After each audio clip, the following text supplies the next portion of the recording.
Okay, Mr. Dodge, first let's start off with a little bit of an introduction. Give us a little bit of background about yourself. Okay, I'm David Dodge, and the first thing I would want people to know is that I'm a compassionate fiscal conservative, and I can go into the difference there later on. I've been a trustee for 8 years, and for 8 years my focus has been the school district budget and funding and what we do with the money that we get. And you got to understand about the school district budget. This is not a PTA budget. This is a $468 million budget, about $500 million budget. It's the largest civic budget in El Paso. Now, I'm sure Fort Bliss, when you add it all together, has a lot more money. But we're the biggest part of your property tax. And so it is really important that somebody watch that money. And I believe that there's some really tough times coming ahead. Anybody that has heard the news, read the paper, looked at the TV, knows that the state of Texas is in a big hole to the tune of some $27 billion. The cuts that are being contemplated, because the state is supposed to fund public education, the cuts are in the 9, 10, 8, it depends, it shifts every day, but around $8 billion for school districts in Texas. To bring it home, that's somewhere between 60 million or 26 million, 66 million to 26 million. The House has said that the cuts they want to make would cost the El Paso district $66 million. And the cuts that the Senate started off is 26. So when they compromise, we're going to be somewhere in the middle. The other thing is the fact that in addition to being a trustee for 8 years, during those 8 years, I have been certified by the Texas Education Agency as a master trustee. That was a year-long program to really dig in and study nights and weekends to understand not only my local district, but the overall process of funding and running public education in Texas. I've been board president for 2 years, I've been the secretary for 2 years, and right now I'm vice president. I am very lucky that I'm married to my educational advisor. My wife, Jeannie, taught special education for 38 years. And everything I know about teaching, I've learned from her and our daughter, Dr. Ginger Quick, who teaches in Socorro. And so these two wonderful ladies helped me understand. Jeannie went on to be the educational director at Lee and Bueller Children's Home, and right now she tutors down at La Fe Prep in Segundo Barrio. I have 10 and a half years of active duty in the Army, including 2 combat tours in Vietnam. I stayed in the reserve, and I ended up retiring as a full colonel. Because of that, I have been an advisor for the past 8 years to all of the garrison commanders, going all the way back to Colonel Brian Greenwood and Tommy Trump, and retired Colonel Bob Burns and the present Colonel Simonelli. They call on me, they want to, whenever there's a school district military issue, they call on me and I go over there and talk to them. Let's see, education-wise, I've got a BA in math and physics, and I've got 2 master's degrees, and Masters of Science degrees from UTEP. One in mechanical engineering and one in environmental engineering. I work full-time for an international environmental engineering company that has an office here in El Paso. We have contracts with the water utility and with Fort Bliss, and my company is doing those kind of projects here in town. So that's enough. How about that? Mr. Dodge, what are your feelings about the budget cuts at the state legislature? A lot of people will say to me, is it fair? A lot of people will say to me, is it right? And no, it's neither fair nor is it right. But being a businessman since 1974 in El Paso, I have to get past that and say it is a reality. When you look at the election results last November, both in Washington, D.C., and by the way, we're getting federal education funds cut as well. So we're going to have a double whammy here. I don't think it's right. I don't think it's fair. But it is reality. And I can't worry about fair or just. I just have to say it's coming and we got to do something about it. That's where I am on this. Most everybody, when they decide to run for office, there's some sort of catalyst or some sort of trigger that makes them do it. For most people, it's something upset them, something bothered them that got them involved. What was it for you that made you first get in and decide to run for a trustee? Well, I don't know if this is going to sit very well with people, but my wife told me that I would be a good trustee. I worked for the school district for 3 years, so I've seen it from the inside out.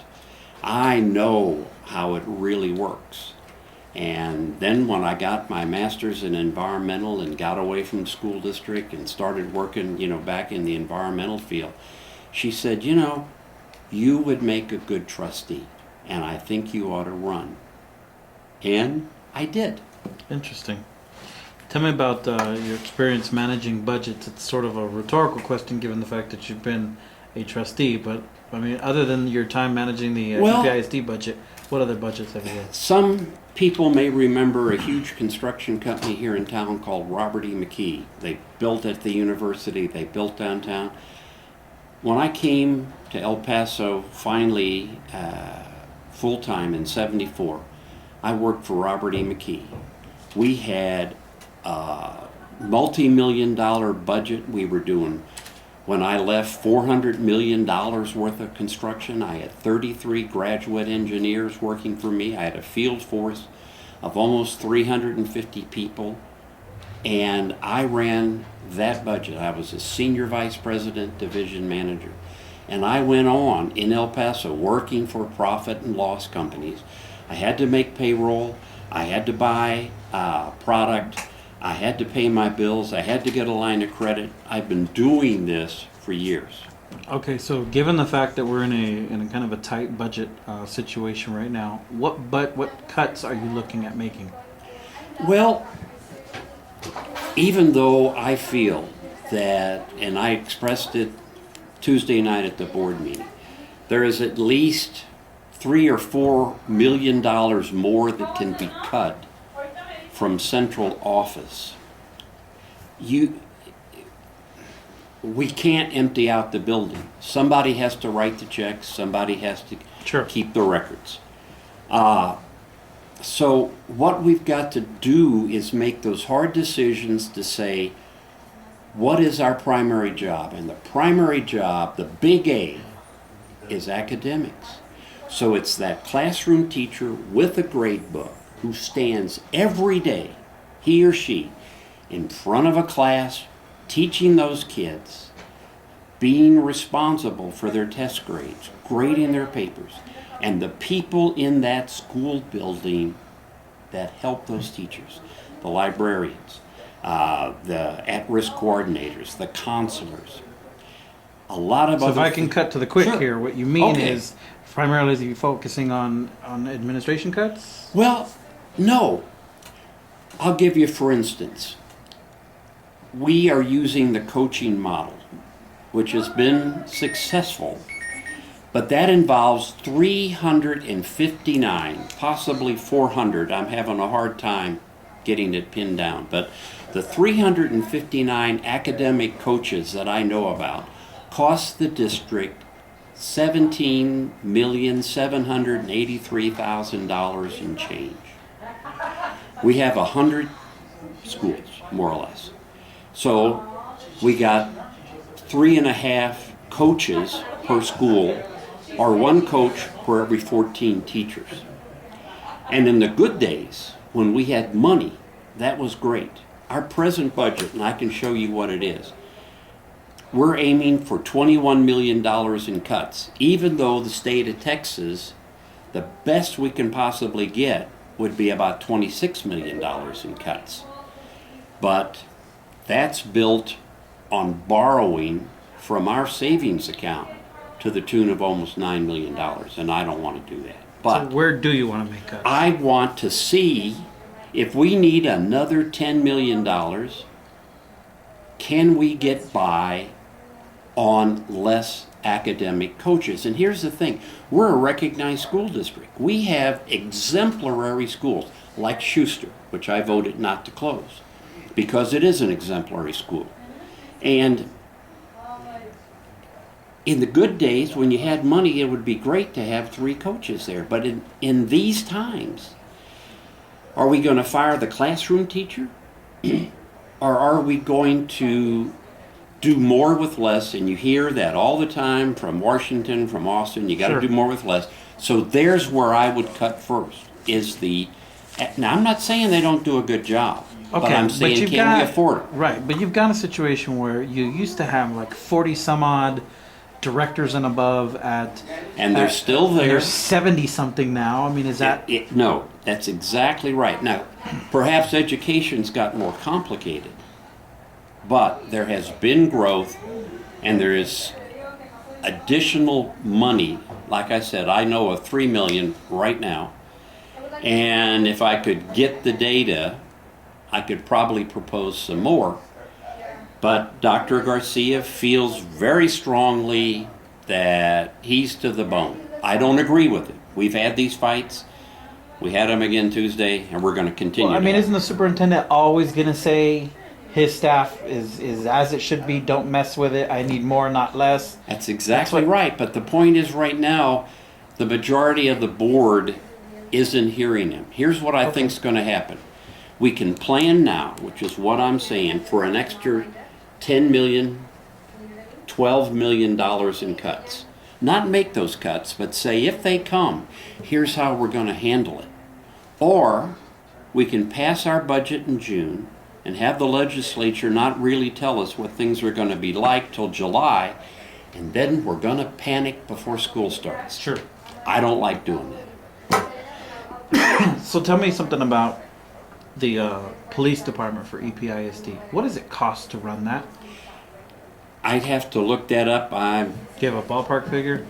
Well, we have about 20 officers at $50,000 a year. But these people are actually police officers, and I know that the campuses depend upon them. But Mr. Dodge, And I'm agreeing. But Mr. Dodge, you started this conversation by saying you're a compassionate fiscal conservative.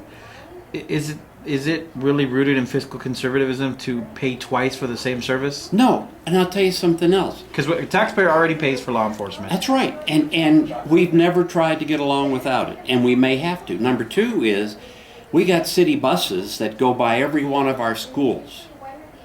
Now, we have millions of dollars invested in buses and in people, and I don't want to have people be laid off. But could we work a deal with Sun Metro that says, could you dedicate in the morning and in the afternoon buses that would take our kids, and the mom and dad would have to get them down to the bus stop, and they can get on a city bus. We haven't really explored all the sharing that we could do. And things like the buses, things like the police, things like maintenance, we could hire a local company and not have the employee costs. And I get that, but I want to really kind of zero in on the police department one, because that's the one that I think is the most actionable, given the fact that if there is an issue on a campus that requires police attention, ultimately that student is going to end up in the justice system That's if it's right. not handled Absolutely. at the campus level. That's So then it. why in the world are taxpayers getting it stuffed to them twice, paying for the exact same service, when ultimately they're going to end up in the same place? There's no real argument for it. Okay. Talk to me a little bit about technology in the classroom. Well, in the first place, our job is to educate kids. And so to whatever extent the computer, the interactive board, whatever it might, an e-book, to whatever extent it makes that teacher's job better, makes it easier, helps the the digital native, which a good portion of our population is, and is comfortable with gadgets and technology, if it makes it a better student and they learn more, then that's what technology is for. The state has requirements that our kids know how to operate computers and certain parts of it. But you got to remember, there's a big part of our population that their only technology is a cell phone. They don't have computers at home. So the only place they get them, because they're going to need computers when they get out of school, either in college or in their job, is at school. So we have to have that technology. But when the high school computers are outdated, they can move to the middle school because they're not quite as demanding, and then they can move down to the elementary school. We don't have to have all new computers everywhere all the time. Mm-hmm. So that's my view on technology. Let's talk a little bit about conflict. Being on the school board, you're inherently going to have, and I guess last night was a good example. Well, Tuesday night. Or Tuesday night, you're going to have an example where you have competing agendas. Yes. And inherently that involves conflict. And by nature, the school board and superintendent relationship is somewhat at odds with one another, just kind of by the nature of it. So tell me how you deal with conflict. Well, I mean, you got to remember the superintendent's the only employee that the trustees hire, okay? And we give him his goals, and we give him his performance measures, and we do his salary, and we do the school district budget. So there is an employer-employee relationship. But one of the things that I've found over the 8 years is to trust the rest of the other board members. Can't tell you the number of times I've read all the material, I've listened, and I go to the meeting thinking I understand an issue and I have an idea how I'm going to vote on it. But sitting there listening to what the other trustees bring to the table, more often than not, that tends to smooth over conflict because you end up trusting them and trusting their judgment and their experiences and what they bring. And that tends to dampen some conflict. But you always have to be respectful and polite of these people. They're elected officials, just like you. There was a school board in town that used to be on TV every time they met because it was so outrageous, the conflicts that they had. And even though I have conflicts with the superintendent, and so do some of the other board members, we want to avoid the appearance that we're not doing the school district and the taxpayers' work. Okay. Back to taxpayers, and kind of a duplicate question to the one about police departments. The county and the city are talking about creating a parks district. Mm-hmm. Taxpayers already pay for parks. Taxpayers already pay for recreation space at schools for children. Many advocates are saying, hey, let's open up the schools' playground equipment to the public after school hours. What are your thoughts on that? Well, one of the examples is the tennis courts at Coronado, one of my schools. They're built to the university, UIL, Interscholastic League standards. These are tennis courts as good as any that you have anywhere. But when we have left them open, there is beer and soda and glass and the nets get ripped. And so it's a balancing act between what can be left open that people won't damage too much, because some people are careless, and what needs to be regulated so that if you do use it, someone is watching to make sure that you're treating it as nicely as we would want you to. But granted, that's why we like building our schools next to parks, so we can share these mutual facilities. Talk to me about standardized testing. What do you think about standardized testing? I think standardized testing is overemphasized. I think we spend too much time on it. But I think two good things about it is, number one, it is the only report card that we have. There is no other measure, federal or state, by which you judge a good school from a poor school. So if your job said that you would get paid if you could jump 4 feet in the air, you would have to learn how to jump 4 feet in the air if that was the only way you could get paid. That, in theory, is the only way the school district can get paid. But I'll tell you this, the gap between minorities and the majority has closed. It's closed here in El Paso, in the El Paso district, because now everybody is focused on teaching every child. So we talked about cuts, and we're coming here to the end, but what about, is there ever a circumstance you would examine or at least entertain the idea of looking at cuts in extracurricular activities in order to make the budget? Tell me how little money I have, and I'll tell you what I have to cut out. You know, I have this funny saying, there's 3 A's in school. The 1A is athletics. And I had a daughter who was varsity and at Coronado in 2 sports. I was a 5 varsity letterman when I was in high school. It's the greatest thing to keeping kids in school. Then there is the A that is activities. I've had 2 of my kids were in band, 1 of my kids was in drama, and they were in the French club and all these other sort of things. And those are good things that keep kids out of trouble. But you remember a car company said, quality is job 1. Well, for us, academics has got to be job 1.